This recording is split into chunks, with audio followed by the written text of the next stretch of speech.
Tonight about the attack on U.S. troops in Iraq. 5 American service members and 2 contractors are wounded. A U.S. official confirms at least 2 rockets were fired at the air base. The attack comes as the Mideast remains on high alert for a possible strike on Israel from Iran. In response, the U.S. Navy is sending in a squadron of F-18 fighters to the region. ABC's Tom Sufi Burridge reports from Tel Aviv.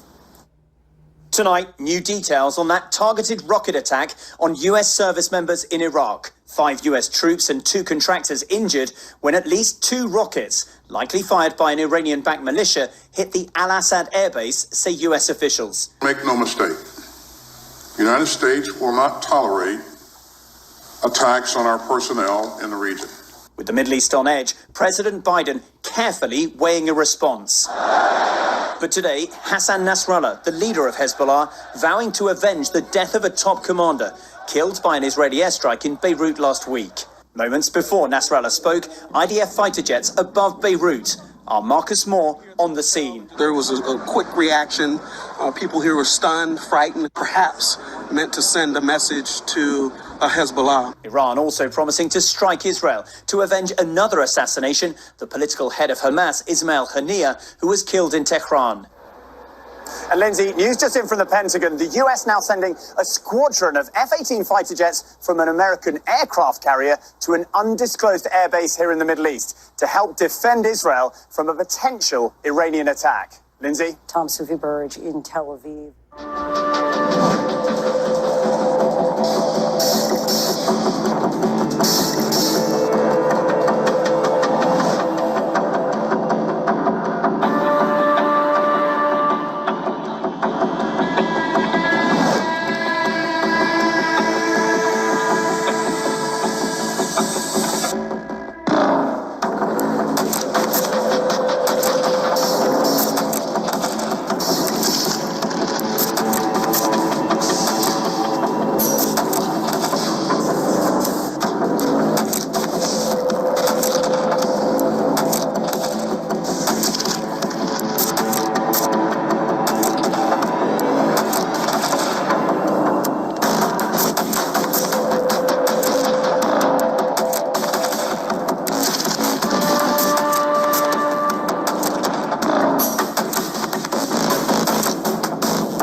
Well, according to a Reuters report, Russia is expecting a delivery of hundreds of ballistic missiles as it continues its war in Ukraine. As per sources, Iran is set to deliver hundreds of satellite-guided weapons. Dozens of Russian military personnel are being trained in Iran to use the 360 close-range ballistic missile systems. Reports suggest that the Russian Defense Ministry signed a contract with Iranian officials on the 13th of December in Tehran. This deal included these defense systems as well as another ballistic missile system built by Iran's government-owned airspace industries organization called Ababul. European intelligence officials have said that Russian personnel have visited Iran to learn how to operate the FATH-360 defense systems. The close-range ballistic missile system launches missiles with a maximum range of 120 km, a warhead of 150 kg.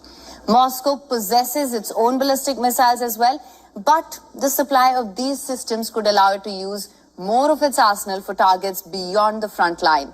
Military experts say Russia could then employ Iranian warheads for closer range targets as training continues for the Russian military personnel. Sources have also said that the only next possible step after training would be the actual delivery of the missiles to Russia.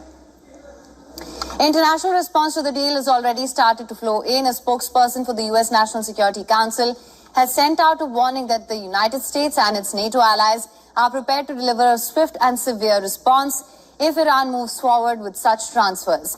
The U.S. official has also said that this would represent a dramatic escalation in Iran's support for Russia's war against Ukraine. The White House has repeatedly warned of the deepening security partnership between Russia and Iran since Russia's invasion of Ukraine. According to Iranian officials, Iran has sold missiles and drones to Russia but has not provided these particular missile systems. However, there is no legal prohibition on Tehran selling such weapons to Russia.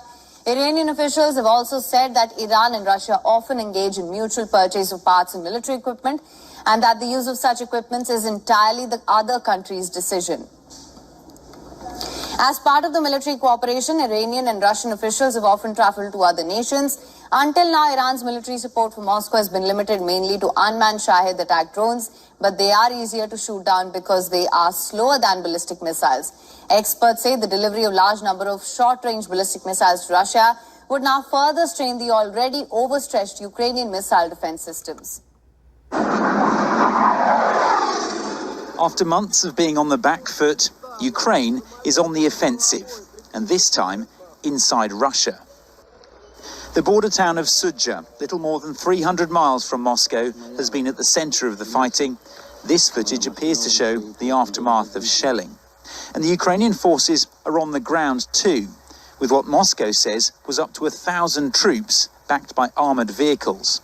Some of those, Russia says, have been destroyed, releasing footage to back up that claim. But after 3 days, the incursion's still ongoing and appears to have caught Moscow by surprise. We don't know if this is the result of Russian complacency or not. The front lines aren't, if you like, uniformly well defended, but there certainly seems to be something here in terms of an improvement in Ukrainian either deception or camouflage or particularly operational security. This was how Russian state media reported it, focusing on Ukrainian losses and reports from Russia's health ministry that more than 30 civilians have been wounded. No mention of the impact on its own military. Vladimir Putin didn't seem too concerned, but then again, he was told everything was under control.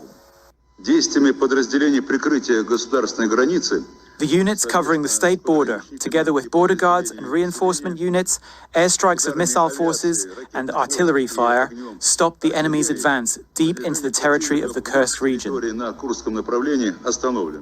But the pictures suggest otherwise. This video, which Sky News has geolocated to inside Russia, appears to show a mass surrender by Russian troops. It's thought Ukraine is trying to strengthen its hand ahead of any negotiations. The Kremlin has said repeatedly in recent months that it's ready to start peace talks, but very much on its own terms.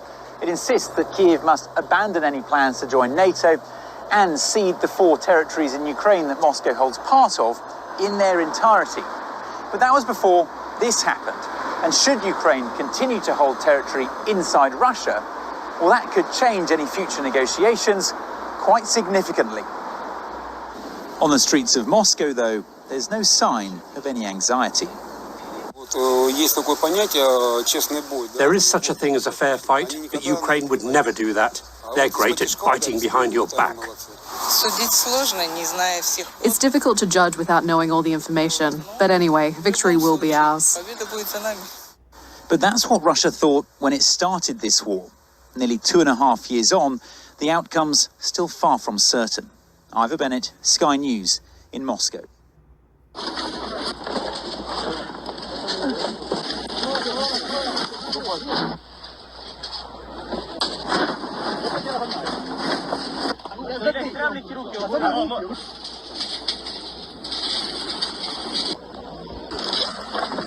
Come on!